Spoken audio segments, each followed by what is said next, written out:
Good morning students आज आपको physics unit first का फर्स्ट चैप्टर कराया जा रहा है, जो कि है फिजिकल वर्ल्ड। जो यूनिट 1 है वो है आपकी फिजिकल वर्ल्ड एंड मेजरमेंट। इसमें फर्स्ट चैप्टर है आपका फिजिकल वर्ल्ड, जिसमें आप फिजिक्स से रिलेटेड कुछ चीज़ों के बारे में पढ़ेंगे। डेफिनेशन होंगी, साइंस, फिजिक्स, ठीक है। तो उसी चीज़ के बारे में आप पढ़ते हैं जो आपका इस चैप्टर का सिलेबस है, जो कि है physics scope and experiment, nature of physical laws, physics technology and society. Clear? जो कि बेसिक चीज़ें हैं इसमें काफ़ी। तो फर्स्ट टॉपिक पे आते हैं, व्हाट इज़ फिजिक्स। तो यहाँ आपको फिजिक्स की डेफिनेशन देखने को मिलेगी, साइंस की डेफिनेशन देखने को मिलेगी, और किस बेसिस पर हम जो साइंटिफिक मेथड हैं उनको हम यूज़ करते हैं। क्लियर? तो सबसे पहले हम यहाँ साइंस के बारे में जानते हैं कि साइंस है क्या। आपने देखा होगा साइंस का वर्ड बहुत जगह यूज़ होता है, बहुत सारी इसके ब्रांचेस भी हैं। तो साइंस के बारे में हम बात करेंगे, कोई भी चीज़, किसी भी टॉपिक के बारे में जो भी हम उसकी नॉलेज के बारे में जानना चाहते हैं, तो उसकी जो भी हम नॉलेज निकालेंगे उसको ऑर्डर और अरेंजमेंट के अकॉर्डिंग रखें, तो जो नॉलेज हमें मिलेगी वही क्या है, साइंस होगी। क्रमबद्ध और सुव्यवस्थित ज्ञान को ही हम विज्ञान कहते हैं। वही है जो आपकी नॉलेज है वो अरेंज और ऑर्डर है, तो उसको हम क्या कहेंगे, साइंस। अब बात करें फिजिक्स की, जो फिजिक्स है वो साइंस का की ही एक ब्रांच होती है। क्लियर? तो सबसे पहले यहाँ देखिए, साइंस में द नॉलेज थस गेन, जिसको आगे ऊपर एक्सप्लेन किया गया, उसको देखो। The knowledge which has been transferred from generation to generation, each generation adding new facts to it is known as science.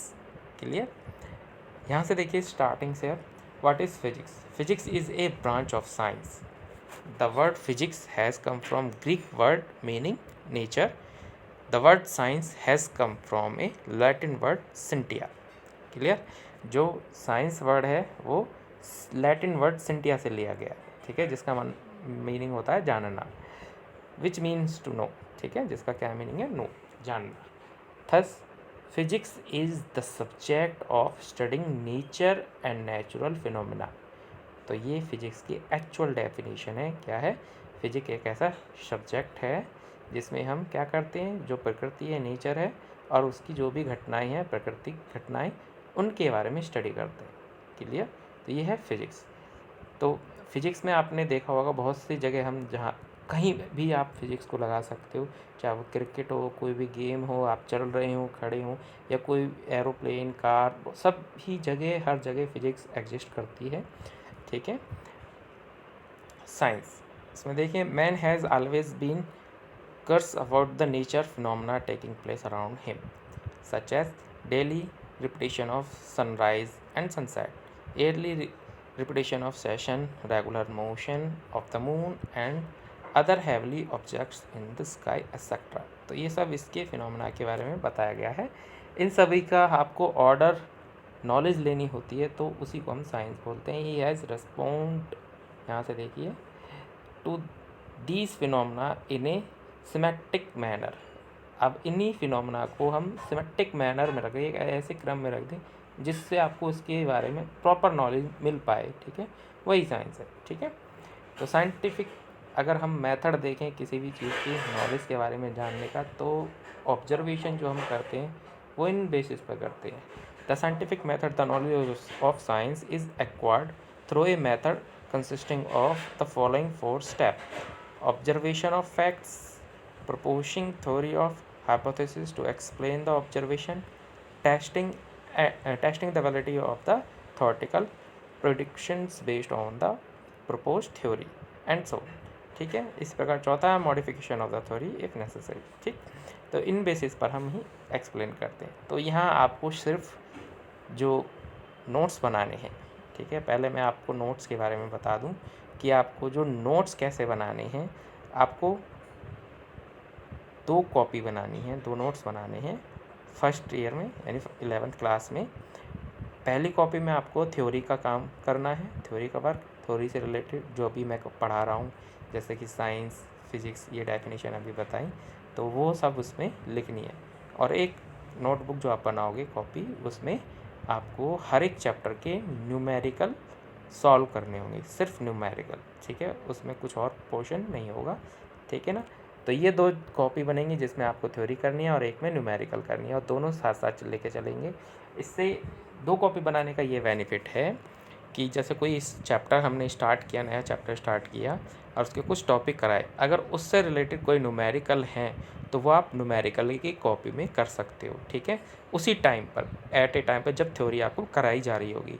अगर आप एक ही कॉपी बनाओगे तो क्या होता है, जब आप कोई चैप्टर स्टार्ट हुआ है, आप उसकी थ्योरी लिख रहे हो, तो आप न्यूमेरिकल नहीं करते हो उसकी, क्यों? क्योंकि अभी वो चैप्टर फिनिश नहीं हुआ। जब तक चैप्टर फिनिश नहीं होता तब तक आप उसके न्यूमेरिकल अटैम्प्ट नहीं करते हो। जैसे वो चैप्टर ख़त्म हो जाता है तो आप उसके न्यूमेरिकल अटैम्प्ट करते हो, ठीक है। और फिर जब न्यूमेरिकल आपकी पेंडिंग रहते हैं, ख़त्म नहीं होते हैं, और जो आपको हम पढ़ा रहे हैं तो हमने आपके न्यूमेरिकल्स फिनिश कर दिए और अगले ही चैप्टर को हमने स्टार्ट कर दिया, लेकिन आपने अभी कॉपी में नहीं उतारी, तो आपको प्रॉब्लम होती है नेक्स्ट चैप्टर को लिखने में। आप वेट करते कितने पेज छोड़ें या ना भी छोड़ें, तो जब तक कंप्लीट नहीं होता तब तक आगे नहीं करें, तो वो वर्क आपका पेंडिंग में चला जाता है। और इसमें वो इसलिए भी जाता है क्योंकि जो न्यूमेरिकल्स की संख्या होती है वो बहुत ज़्यादा होती है, जिससे क्या होता है कि आप उतना work daily to daily, time to time नहीं कर पाते हो, ठीक है ना। और बहुत सारी प्रॉब्लम्स भी आते हैं, किसी क्वेश्चन में नहीं हो रहा है, कोई टॉपिक नहीं समझ में आ रहा है क्वेश्चन का, ठीक है, फॉर्मूला गलत लगा दिया, तो उस वजह से आपका वो ब्रेक हो जाता है। तो उस वजह से आप क्या करते हो, जो आगे की थ्योरी है वो कॉपी में नहीं उतार पाते हो। तो उसका बेनिफिट यहाँ मिल जाएगा आपको कि आप 2 कॉपी बनाओगे तो एक कॉपी में आपकी थ्योरी चल रही होगी, एक कॉपी में आपकी न्यूमेरिकल चल रहा होगा। तो उसी मोमेंट पर आप न्यूमेरिकल जब करोगे, कोई प्रॉब्लम आती है न्यूमेरिकल में या आपके न्यूमेरिकल पेंडिंग हो जाते हैं, तो क्या होता है, जो नेक्स्ट चैप्टर जैसे स्टार्ट हो जाता है तो वो आप थ्योरी की कॉपी में कर सकते हो, आपको वेट नहीं करना पड़ेगा, ठीक है। तो आपको 2 कॉपियाँ बनानी है, ध्यान रखना, एक थ्योरी की और एक न्यूमेरिकल्स की, क्लियर। तो अभी आपको जो थ्योरी की कॉपी में 2 ही टॉपिक करने हैं। पहला टॉपिक हो गया आपका साइंस की डेफिनेशन और दूसरा टॉपिक हो गया फिजिक्स की डेफिनेशन, ठीक है। ये 2 टॉपिक आपको उतारने हैं, बाकी कोई एक्स्ट्रा टॉपिक इसमें से नहीं उतारना है। ये मैं पीडीएफ के फॉर्मेट में भी भेज दूंगा, आप उसमें से उतार लेना अगर आपके पास बुक नहीं है तो, ठीक है। तो अब नेक्स्ट टॉपिक है इसमें scope and excitement of physics. तो इस फिजिक्स का कहाँ कहाँ तक क्या स्कोप है और क्या इसका एक्साइटमेंट है, ठीक है, ये आप खुद से पढ़ के देखिए, क्योंकि और इसको कॉपी में उतारने की ज़रूरत नहीं है, scope and excitement of physics, क्योंकि मुझे फिजिक्स के एससी के बारे में नहीं लिखवाना है, ठीक है। फिजिक्स के बस जस्ट फिजिक्स के बारे में बताना है क्या है, इसका कोई एससी नहीं लिखना है हमें, ठीक है। तो इसके बारे में पढ़ के देखना। नेक्स्ट आगे बढ़ते हैं, जो लिखवाने वाली चीज़ें मैं आपको बता दूंगा, ठीक है। एक्साइटमेंट ये यहाँ से पढ़ के देख लेना। Role of physics in technology, आखिर फिजिक्स का टेक्नोलॉजी में क्या यूज़ है, उन सभी के बारे में पॉइंट वाइज पॉइंट यहाँ एक्सप्लेन किया गया है। इसको भी आप पढ़ के देखना है, लेकिन कॉपी में इसको लिखने की कोई ज़रूरत नहीं है, क्लियर। नेक्स्ट है इम्पैक्ट ऑन सोसाइटी, आखिर सोसाइटी पर इसका क्या इम्पैक्ट है उसके बारे में बताना है, ठीक है। उन्होंने बताया इसमें, तो बहुत सारी चीज़ें हैं जो इम्पैक्ट डालती हैं सोसाइटी पर, तो वो पॉइंट वाइज इन्होंने दिखा रखा है। इसको भी पढ़ना है, बस लिखना नहीं है, इसको कॉपी में बिल्कुल नहीं उतारना है, ठीक है।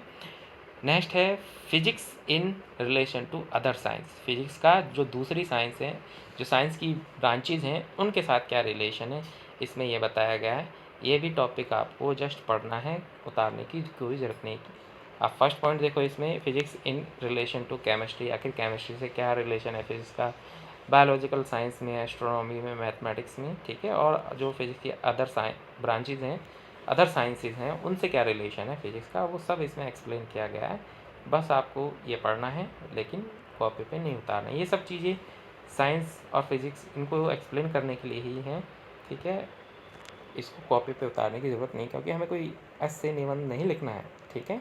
जो लॉजिकल चीज़ें हैं, जो डेफिनेशन टाइप की हैं और जो कि डेरिवेशन टाइप की है, ठीक है, वो सब मैं आपको कराऊंगा, ठीक। आगे बढ़ते हैं इसमें बेसिक फोर्सेस इन नेचर, ठीक है। जो फंडामेंटल फोर्सेस हैं, बेसिक फोर्सेस हैं, वो सब हम इसमें पढ़ेंगे, नेचर में कौन कौन सी हैं, ठीक है। तो इसमें आते हैं, हाँ, तो पहली फोर्सेस हैं ग्रेविटेशनल फोर्सेस, 4 फोर्सेस हैं इसमें। तो ग्रेविटेशनल फोर्सेस की बात करते हैं, ठीक। आपने पिछली क्लासों में भी पढ़ा होगा ग्रेविटेशनल फोर्स क्या होती हैं। ग्रेविटेशनल फोर्स में आपने देखा होगा दो मासेस होते हैं जिनके बीच में अट्रैक्शन फोर्स लग रही होती है, ठीक है। हमेशा ध्यान रखना ग्रेविटेशनल फोर्स अट्रैक्शन फोर्स होती है, अट्रैक्टिव फोर्स होती हैं, ठीक है। तो और दोनों मास m1 सपोज दूसरा m2 और उनके बीच की डिस्टेंस r, ठीक है। तो उसके बीच में जो ग्रेविटेशनल फोर्स होती है वो क्या होती है, दोनों मासों के मल्टीप्लिकेशन के प्रोपोर्शनल होती है और जो उनके बीच की डिस्टेंस है उसके स्क्वायर के इन्वर्सली प्रोपोर्शनल होती है, ठीक है। तो वहाँ से ग्रेविटेशन फोर्स की डेफिनेशन आती है, ठीक। अब यहाँ देखिए, the forces of attraction existing between any two separated bodies, आप बॉडीज़ की जगह मास भी लिख सकते हो, ड्यू टू देयर मासेस, ठीक है, क्लियर हो गया। यहाँ पे मास लिख ही दिया है इन्होंने, are called gravitational force. These forces have following properties, इनके बीच में क्या क्या प्रॉपर्टीज़ हैं वो सब यहाँ लिखी हैं। ग्रेविटेशनल फोर्स, ये टॉपिक आपको करना है, बेसिक फोर्सेज इन नेचर, ठीक है। फिजिक्स साइंस इनकी डेफिनेशन के बाद सीधे यही टॉपिक आपको उतारना है। Gravitational force between two bodies are always attractive, ठीक है। तो अट्रैक्टिव जिसमें दो बॉडीज आपस में एक दूसरे को अट्रैक्ट करेंगी, आकर्षित करेंगी, नेवर रिपल्सिव, ये कभी भी रिपल्सिव नहीं होती, प्रतिकर्षित नहीं होती। They obey inverse square law, that is they vary inversely as the square of distance between the two bodies. It means आप यहाँ देखें जो फॉर्मूला होता है इसका, F is equal to Gm1m2 upon r square, ये पढ़ा होगा पिछली क्लास में भी, आर स्क्वायर।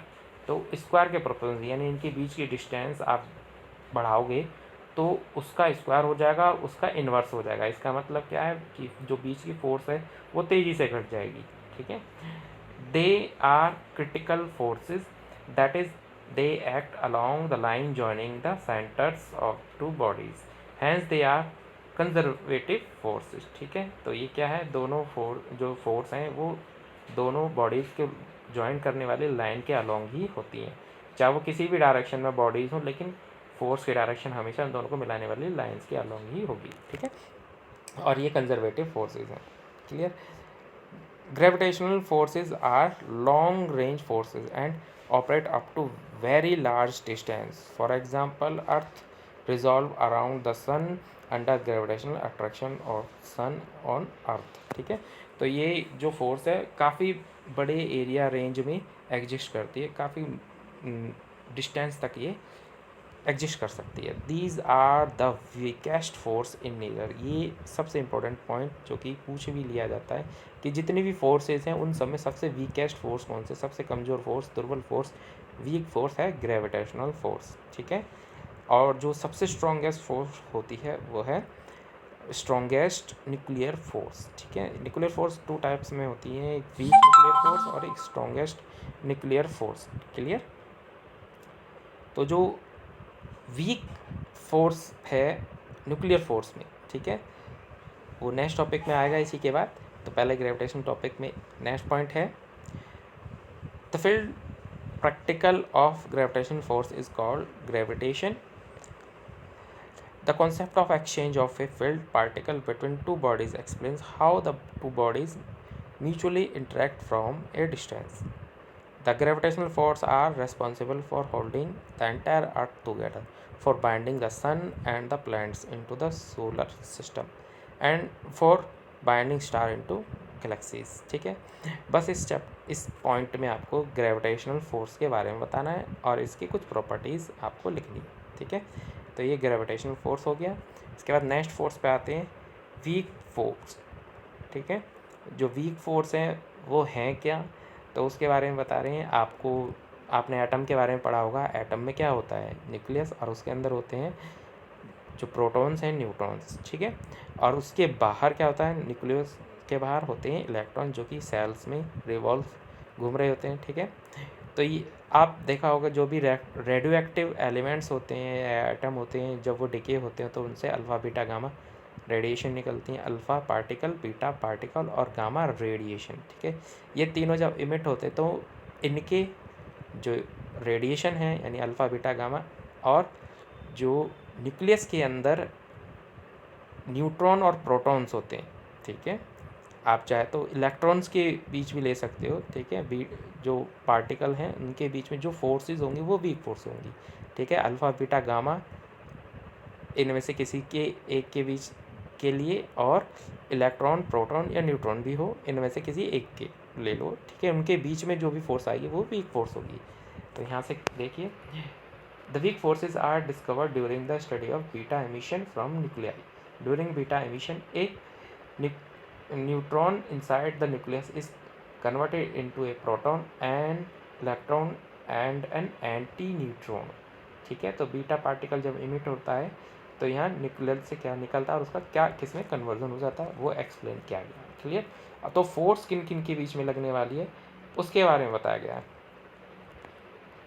तो यहाँ से देखिए, weak forces are the forces which cause light elementary particles to interact with one another and with heavier particles. Clear. तो यहाँ से देखिए, a particle having no charge and almost zero rest mass, a continuous variation in the energy of beta particles emitted from a nuclei led to the conclusion that an electron and anti-neutrino interact with each other through weak forces. ठीक है, तो ये दोनों particles क्या होंगे, interact हो रहे हैं वीक फोर्सेस के जरिए. तो जो फोर्स है उनके बीच में वो क्या है, वीक फोर्स है. ठीक, तो ये वीक फोर्सेस के बारे में बताया गया है.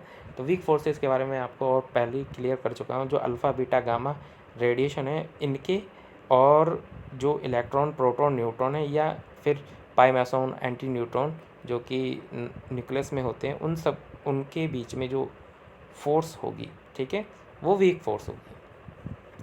नेक्स्ट है इलेक्ट्रोमैग्नेटिक फोर्स. तो जो इलेक्ट्रोमैग्नेटिक फोर्स है इसको हम कल कराएंगे. ठीक है, और इसकी जो बाद एक और फोर्स रह जाएगी न्यूक्लियस फोर्स, उसको भी हम कल कराएंगे. क्लियर.